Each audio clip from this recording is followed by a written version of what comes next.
7 नवंबर 1966 में जिस तरीके से तत्कालीन कांग्रेस सरकार में गौ रक्षण के लिए मजबूत कानून की मांग करने वाले कई गौ भक्तों और साधु संतों पर गोलियां चली जो कि शहीद हो गए, उन्हीं महान विभूतियों को याद करते हुए आज दिल्ली के कॉन्स्टिट्यूशन क्लब ऑफ इंडिया में युवा चेतना संगठन ने श्रद्धांजलि सभा का आयोजन किया।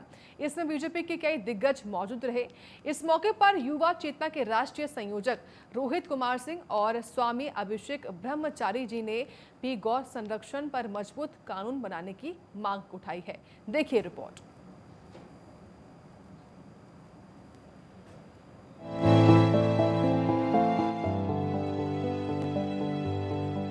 7 नवंबर 1966 को शहीद हुए संतों और गौ भक्तों की याद में दिल्ली के कॉन्स्टिट्यूशनल क्लब ऑफ इंडिया में श्रद्धांजलि सभा का आयोजन किया गया,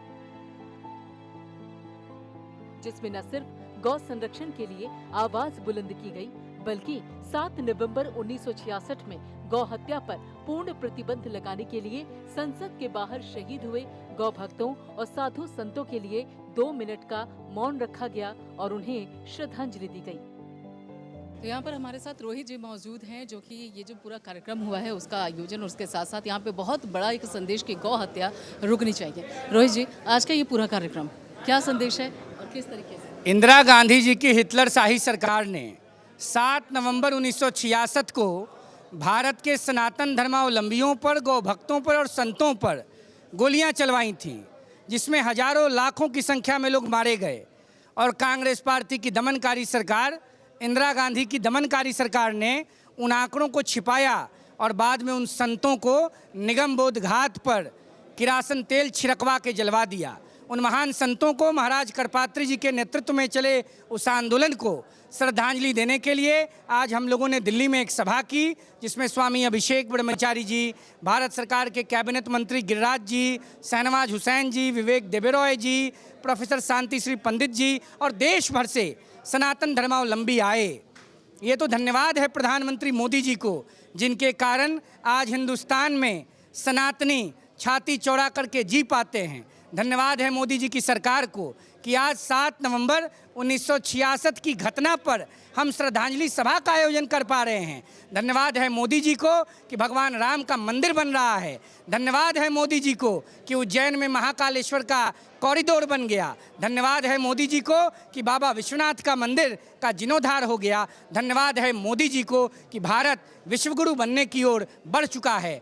आताताई इंदिरा गांधी की सरकार ने इस देश में और कांग्रेस पार्टी की सरकारों ने इस देश में सनातनियों को दबाया। देश की जनता एकजुट है और देश की जनता नरेंद्र मोदी जी के नेतृत्व में भारत को विश्वगुरु बनाने के लिए आतुर हो चुकी है। लेकिन गौ हत्या को लेकर अभी भी आपको लगता है कि एक सख्त कानून होना चाहिए, क्योंकि राज्यों में तो अलग अलग है, राज्यों में अलग अलग तरीके से चल रहा है, लेकिन क्या एक केंद्र की तरफ से भी एक मजबूत और सख्त कानून आना चाहिए? देखिए, धारा 370 खत्म किया, ट्रिपल तलाक खत्म किया, अयोध्या में भव्य राम मंदिर का निर्माण हो रहा है, देश विकास के पथ पर अग्रसर हो चुका है, गौकशी बंद हो चुकी है। मुझे पूरा विश्वास है कि मोदी जी की सरकार में गौवध पर कानून भी आएगा और भारत माता का वैभव तो पूरी दुनिया में बढ़ ही रहा है। क्या जो 1966 में हुआ, लगता है आपको बलिदानियों को इंसाफ मिल गया? मोदी जी की सरकार इसका प्रमाण है।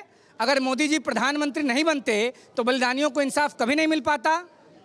चौक बनाने की बात कही जा रही थी जंतर मंतर के पास, जहां पर यह आंदोलन है, जहां पर उन पर गोलियां चलाई गई, तो उस चौक को लेकर क्या, उसकी मांग को लेकर? हमें पूरा विश्वास है कि मोदी जी की सरकार चौक भी बनाएगी और बलिदानियों को सम्मान भी मिलेगा। महाराज करपात्री जी को डाक टिकट जारी कर प्रधानमंत्री जी ने ऐतिहासिक कदम कराया है। आने वाले जिस तरीके से भी परिस्थितियां हैं, अलग अलग चुनाव है, अलग अलग विश्वगुरु आप बताने की बात कर रहे हैं कि अब आने वाले समय में जो देश है विश्वगुरु बनने वाला है, तो उस बाबत अब क्या आगे कदम उठाया जाएगा? हम तो किसी राजनीतिक दल के सदस्य नहीं हैं, लेकिन देश की जनता राष्ट्रवादियों के साथ, सनातन धर्म के रक्षकों के साथ और प्रधानमंत्री मोदी के साथ खड़ी है। तो गुजरात, हिमाचल, दिल्ली नगर निगम, हर जगह सब साफ हो जाएंगे, विरोधी हाफ हो जाएंगे और मोदी जी का आना सुनिश्चित है।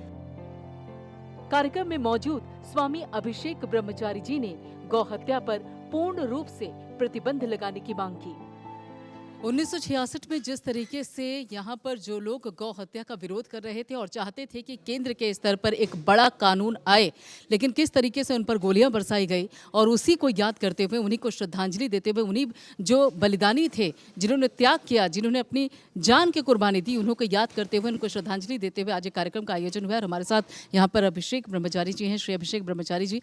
अभिषेक जी, ये जो आंदोलन था 1966 का, श्रद्धांजलि सभा का आयोजन हुआ है, सबसे पहले संदेश क्या है, क्या आप बताना चाहते हैं लोगों? हम यह बताना चाहते हैं कि जब जब धरती पर धर्म की हानि हुई है तब तक प्रभु ने अवतार लिया है।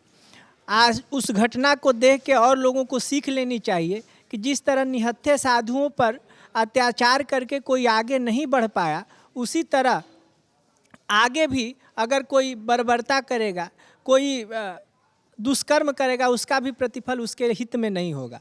हमेशा गौ और धर्म की रक्षा हेतु प्रयासरत रहना चाहिए।